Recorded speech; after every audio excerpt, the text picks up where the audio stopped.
ప్రాంతాలన్నీ జల దిగ్బంధంలో చిక్కుతున్నాయి. వందలాది ఎకరాలు చెరువులను తలపిస్తున్నాయి. పొలాల్లో చేపలు దొరుకుతున్నాయి. కృష్ణాయపాలెంలోని పొలాల్లో స్థానికులు వలలతో చేపలు పట్టారు. భారీ వర్షాలతో చెరువులు తెగి పొలాల్లోకి చేరటంతో చేపలు కొట్టుకువచ్చాయి. దీంతో స్థానికులు వలలతో చేపలు పట్టారు. రాజధాని ప్రాంతంలో పెద్ద ఎత్తున వరద నీరు నిలవడంతో అనేక గ్రామాల్లో పంట పొలాలు నీట మునిగాయి.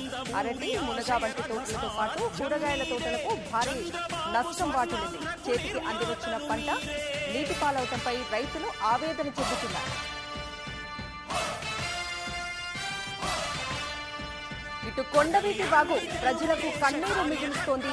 ఎక్కడికక్కడ వాగులో భారీగా జమ్ము, తూటికాడ అడ్డం పడుతుండటంతో వరద నీరు ముందుకు కదలటం లేదు. ఎగువ నుంచి వస్తున్న వరద నీరంతా పొలాల్లోకి వస్తోంది.